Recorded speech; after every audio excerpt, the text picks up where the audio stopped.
कुछ ऐसे महिला और कुछ ऐसे पुरुष हैं जिनको कि आसुरिक प्रवृत्ति अच्छा लगता है, उनको ऋषि मुनि का वचन अच्छा नहीं लगता है।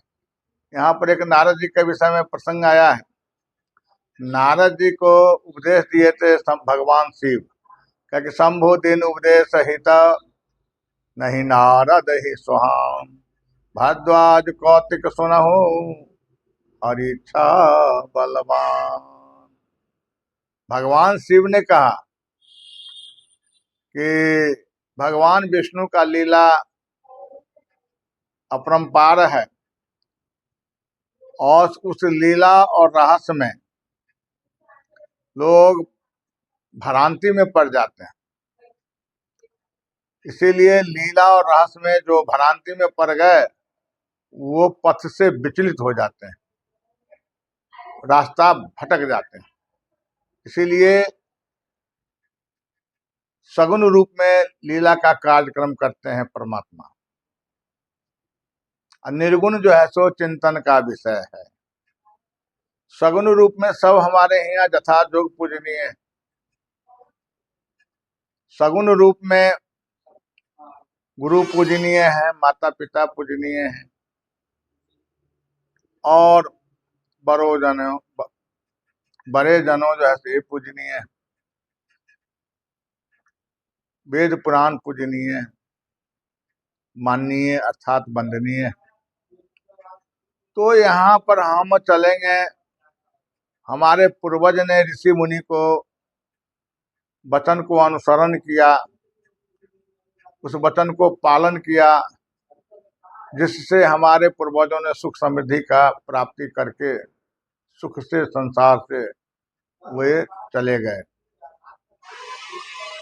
और जो ऋषि मुनि का वचनों का अवहेलना किया, तिरस्कार किया, वही आज दानवीय प्रवृत्ति का लोग हो गए।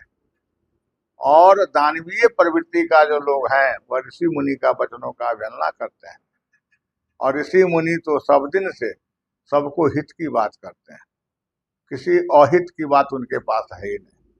इसलिए ऋषि मुनि को बात को जो मान कर चलता है उसको कहीं किसी प्रकार का घटना दुर्घटना नहीं, किसी प्रकार का कलह और कलेश नहीं है, किसी प्रकार का अमंगल नहीं है। जो ऋषि मुनि को वचनों को अवहेलना करके चलता है वही परमात्मा दंड देने लगते हैं। कहते हैं जब तू इस ऋषि मुनि जो मेरा भक्त है, ये मेरा प्रिय है, ये मेरा शरणागति है, और इनके बात को तूने जो अवहेलना कर दिया, तब तू दंड का भागीदार है, दंड वह दंडित है। इसलिए ऋषि मुनि को वचनों को दैविक प्रवृत्ति वाले लोग ही मानते हैं, असुर प्रवृत्ति वाले लोग असुर का विचार मानते हैं। असुर कहते हैं जैसे कि चलत कुपथ भेद मंगचारे, रावण भी अपना विचारधारा से प्रजाओं को लेकर के चलता था, चूंकि वह असुर था, असुर प्रवृत्ति का विचारधारा लेकर चल रहा था। तो किसी के घर में शांति नहीं मिली और कोई अमन से जिंदगी नहीं जी पाया।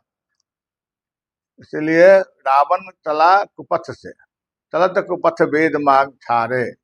जो वेद को अवहेलना करके चले, पुराणों को अवहेलना करके चले और अपना मनमुखी रास्ता बना करके चले, वह मानव के रूप में दानव दिखाई देता है तो मानव, लेकिन दिखाई देता है दानव के रूप में। उसका विचार, उसका रहन सहन, उसका जो चलनसार है, यह सब दानवीय है, इसलिए उसको दानव कहा जा सकता है। और कुछ ऐसे लोग हैं जिनको दुनिया से या संसार से कोई लेना देना नहीं है, अपने माता पिता गुरु को वचन को पालन करके अपन जीवन